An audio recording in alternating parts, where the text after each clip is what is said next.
हरिया भैया, खेत नहीं जलजीरा बना डाले हो। इसमें धान नहीं मछली पाल लो, मछली है। और बीज की जगह डाल दो चाय पत्ती। कड़क चाय की फसल उगेगी। तुम दोनों का भेजा भिगो दूं क्या है? मेरी फसल गई पानी में और तुम हंसी ठिठोली कर रहे हो भाई।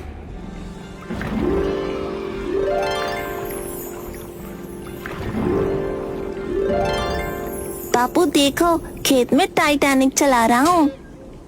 पिंटू, खेत में टाइटैनिक नहीं, तेरा बाप डूबा है करज में। चल भाग यहाँ से।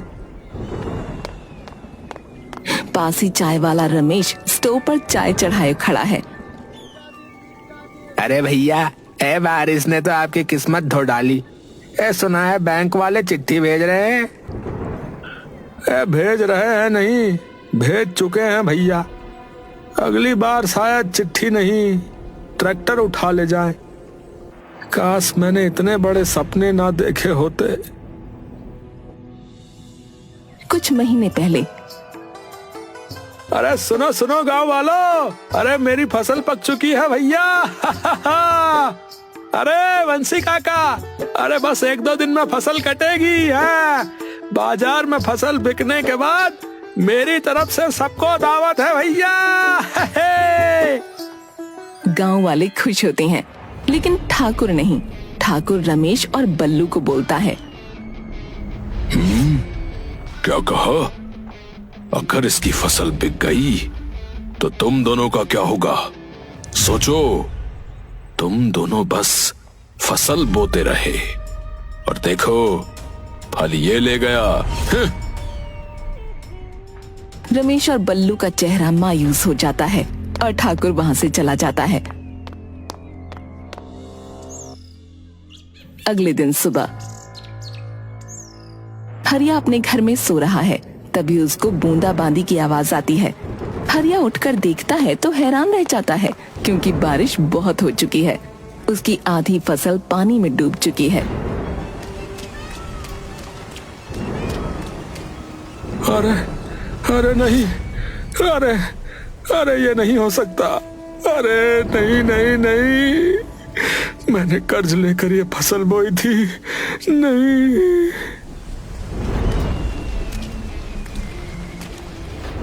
अरे हरिया, अरे चिंता ना कर भाई, भगवान के घर देर है पर अंधेर नहीं। इस बार फसल गई, अगली बार सब दुगना होगा भाई, है? हाँ ठाकुर जी, आपकी बातों में तो इतनी मिठास टपक रही है कि आपकी बातों के आगे तो चीनी फीकी पड़ जाएगी। हाँ। भैरव लाल के चेहरे पर हल्की चिढ़ साफ झलकती है। हरिया अपने टूटे फूटे खेत की मिट्टी हाथ में उठाकर देखता है। बारिश की बूंदें अब भी गिर रही हैं, जैसे आसमान भी उस पर तरस खा रहा हो। हे धरती मैया, अरे कुछ तो कर दो, वरना अब हल नहीं। अब की बार मैं ही बिखर जाऊंगा, बता रहा हूँ। अचानक आसमान से एक चमकदार रोशनी जमीन को हल्का छूती है, पर सब इसे बिजली समझकर नजरअंदाज करते हैं। हरिया के खेत के एक कोने में छोटा सा गड्ढा बन चुका है, लेकिन अब तक किसी की नजर उस पर नहीं गई। गर्मी तेज है। हरिया का मिट्टी का घर, बाहर टूटी खटिया, बगल में पुराना बैल और एक रस्सी पर सूखते कपड़े। उसकी बीवी गीता पतली सी रोटी बना रही है।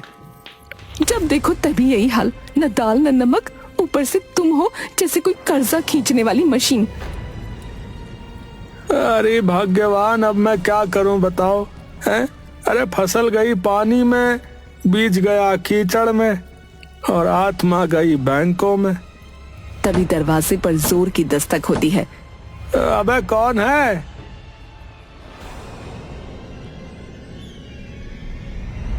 हरिया, छुपने से कर्जा माफ नहीं होता भाई, बाहर निकल। अरे राम भरोसे भैया, अरे थोड़ा वक्त दे दो, हालत देखो क्या हो रही है। अरे हालत नहीं देखता बैंक भैया, अगली बार ट्रैक्टर ले जाएंगे बता रहे। हाँ, इस बार तू जा अपनी साइकिल पे ही। हाँ, और वो जो बैल वाला है ना, वो भी काफी हेल्दी लग रहा है, बैंक में बेच देंगे। हाँ, बैल को मत घूरो बता रहा हूँ, वो भी तुम्हें बुरा कहने लगेगा नहीं तो। हाँ, बैल बोलेगा कर्जा तूने लिया, काटा मैं जाऊं। हाँ भाई, 1 हफ्ते का वक्त है, नहीं चुकाया तो सब उठा के ले जाएंगे बता रहे भैया। घर, बैल, खटिया, और अगर ज्यादा बोलोगे तो बीबी का चूल्हा भी। हाँ, गीता गुस्से से बेलन उठाकर दरवाजे की तरफ आती है। ओए राम भरोसे, ज्यादा हाँकने लगे तो इसी बेलन से लोन की किस्त निकाल दूंगी। अरे भाग्यवान, तू तो सरकार से भी तेज बेलन चलाती है। याद रखना हरिया, खेत गया अब घर जाएगा। और अगली बार बेलन नहीं, बुलडोजर लाएंगे। तीनों निकल जाते हैं। हरिया की आंखें भर आती हैं। तुम चिंता मत करो जी, भगवान बड़ा है, कोई ना कोई रास्ता निकाल देगा। अरे रास्ता अब सिर्फ एक ही है राम, या तो चमत्कार हो जाए या फिर मैं। सूरज ढल रहा है। हरिया की आंखों में थकावट और हाथों में हल है। फटे कपड़े, पसीने से तरबतर। खेत एकदम नया जोता गया है, साफ मिट्टी की लकीरें, कुछ जगहों पर नए बीज। अरे राम, सब कुछ बेच दिया, बैल, घर का बर्तन, यहाँ तक कि छोटू की साइकिल भी। अब अगर इस बार भी फसल ना हुई तो। तभी आसमान में काले बादल उमड़ने लगते हैं, तेज हवा चलने लगती है। हरिया घबरा कर ऊपर देखता है। अरे अरे नहीं नहीं भगवान, अरे नहीं, अरे अब की बार मत करना राम जी, अब की बार नहीं। बिजली चमकती है, जोरदार बारिश शुरू हो जाती है। खेत की मिट्टी बहने लगती है। हरिया अपने बीज बचाने की कोशिश करता है, लेकिन तेज बारिश में फिसलकर कीचड़ में गिर जाता है। अरे अरे प्रभु, क्यों करते हो मेरे साथ ये सब, क्यों होता है?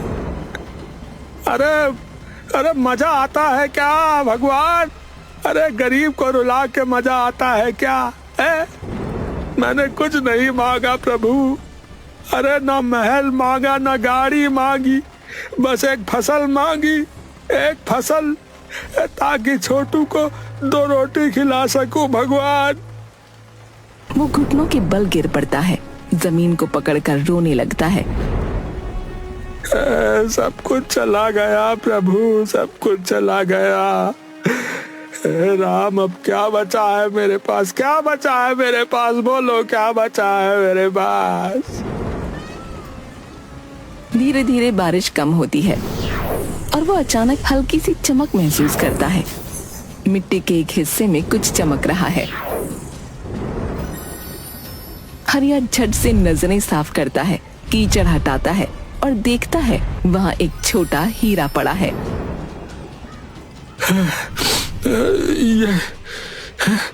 ये क्या है भाई?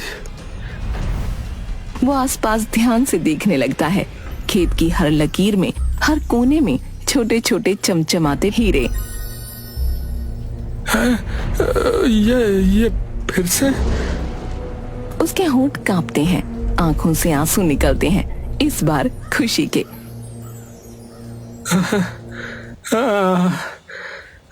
तुमने सुन लिया, सच में सुन लिया प्रभु, सच में सुन लिया प्रभु।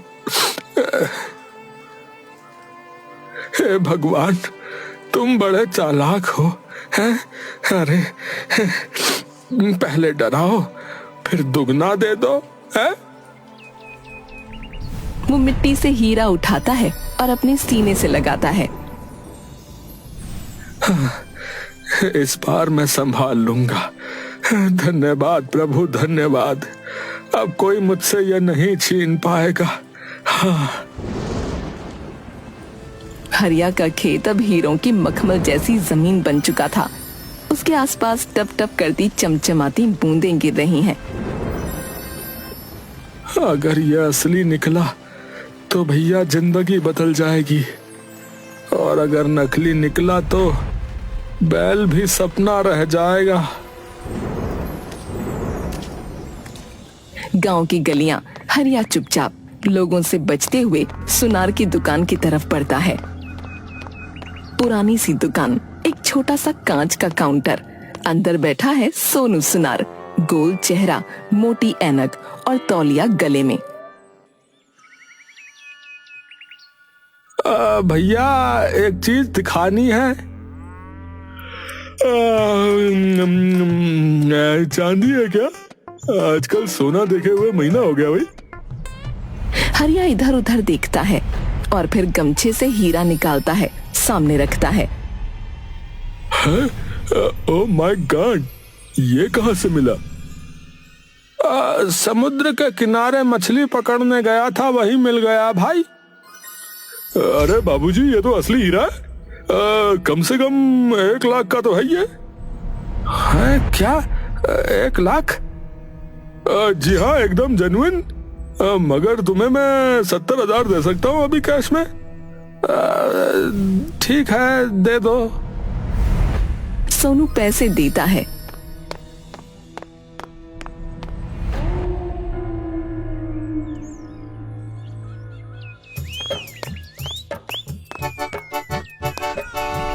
हर बार वो पैसे लेकर पहले कर्ज चुकाता, राम भरोसे को, फिर पिंकी को, घर की मरम्मत करवाता है।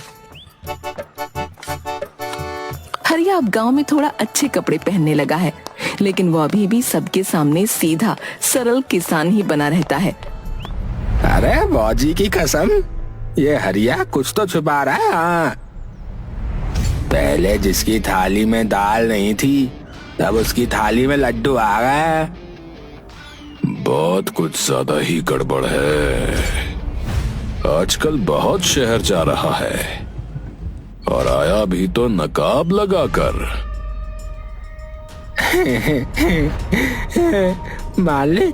मालिक कहीं ये हीरे वीरे तो नहीं बेच रहा?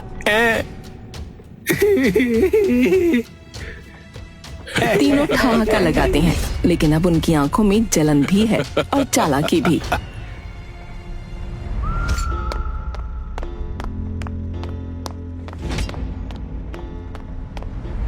ए, सुन बे गोलू, और तू भी फंटू, हरिया के पीछे का सच पता करना है। मतलब जासूसी है? मिशन हीरा शुरू करें? इधर देखो जोक स्टार्स, उस हरिया के पास अचानक इतने पैसे कैसे आ गए, ये जानना है, समझे? वो रोज गांव से बाहर जाता है बदले हुए कपड़ों में, और लौटता है पैसा लेकर। कुछ तो बहुत बड़ा छुपा रहा है वो। अरे कल से उसकी पूछ बनेंगे हम, और इसकी जेब में झांकेंगे।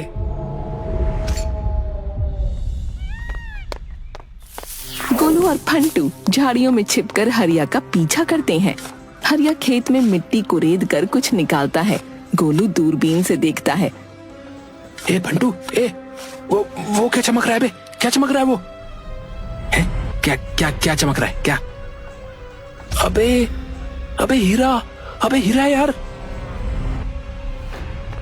गोलू और फंटू हाँफते हुए वापस आते हैं। भैरव लाल, पिंकी और संजू सामने बैठकर इंतजार कर रहे होते हैं।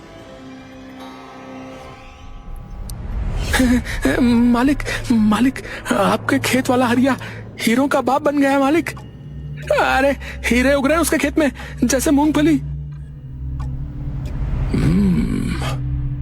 अब उसकी जमीन भी हमारी होगी, और हीरे भी। चलो दिखा दे उसे हम उसकी असली जगह। आज वो सब कुछ खोने वाला है।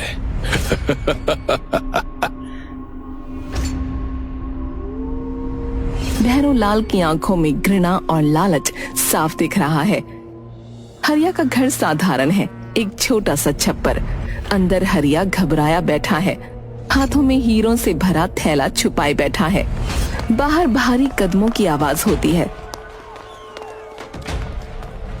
अचानक दरवाजा धड़ाम से खुलता है। पुलिस वाले और गांव वाले घेर लेते हैं। अरे हरिया, तुझे हमसे कुछ छुपाना नहीं चाहिए। हरिया कांपते हुए उठता है। गांव वाले और पुलिस वाले उसे घेर लेते हैं। क्या समझता है तू खुद को? तूने कैसे सबको धोखा दिया? ये जो तुमने चुपके से हीरे जमा किए हैं वो हमें वापस चाहिए, समझा? हरिया घबराया हुआ है, लेकिन फिर भी मजबूती से बोलता है। मैंने किसी को धोखा नहीं दिया। ये हीरे ये मेरे खेत में बरसने लगे थे, भगवान ने दिए हैं। अरे वाह, खेत में हीरे बरस रहे थे। क्या कहानी है हरिया भाई।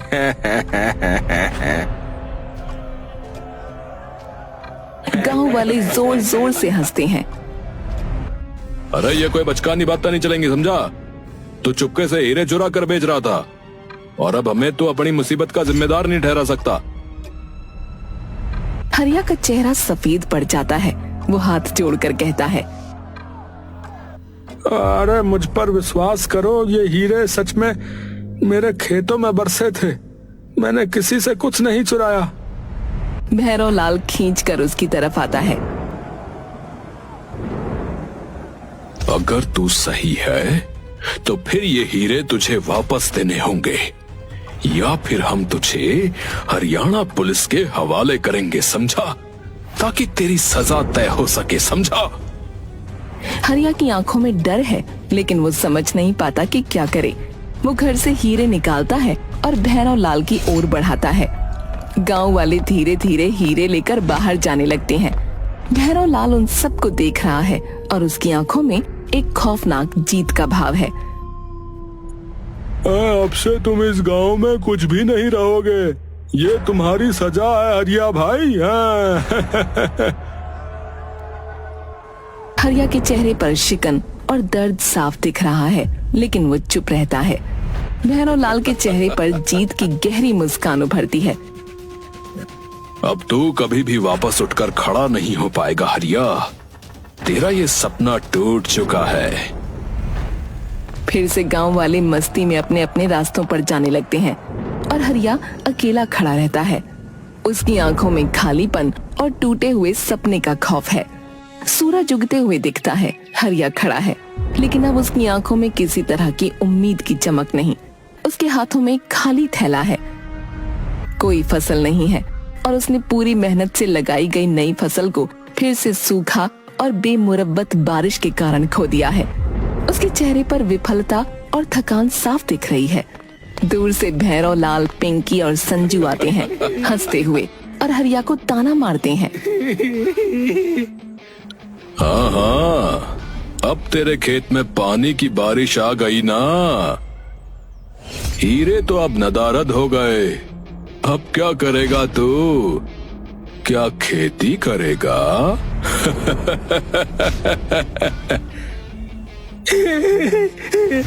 अब तो तुझे कहीं भी खड़ा होते देख हमें मजा आता है। हरिया भाई, वैसे क्या तुझे लगता था कि हरिया बनके तू अमीर हो जाएगा? बोल बोल। अचानक एक सुबह जब सूरज की रोशनी खेतों में फैल रही होती है, हरिया अपने खेत में कुछ खोदी हुई मिट्टी देखता है। वो हैरान होकर रुक जाता है। अरे राम जी, ये क्या है? और पाता है कि एक गहरा गड्ढा उसके खेत के बीचों बीच बन गया है। गड्ढे के अंदर चमकते हुए हीरे बिखरे पड़े हैं, जो बारिश के दौरान जमा हो गए थे। हरिया की आंखों में विस्मय और अविश्वास है और उस गहरे गड्ढे में झांकता है। उसके अंदर हीरे पूरी तरह से सजे हुए हैं, मानो कोई खजाना हो। कुछ महीने पहले जब बारिश हो रही थी, उसी समय हरिया अपने खेतों में काम कर रहा था। अचानक खेत में बारिश के पानी के साथ हीरे गिरने लगे थे। वो उन हीरों को देखता है, पर वो ये नहीं समझ पाता कि ये आखिर है क्या। उसके बाद उसने उन हीरों को खेत में छुपा दिया था।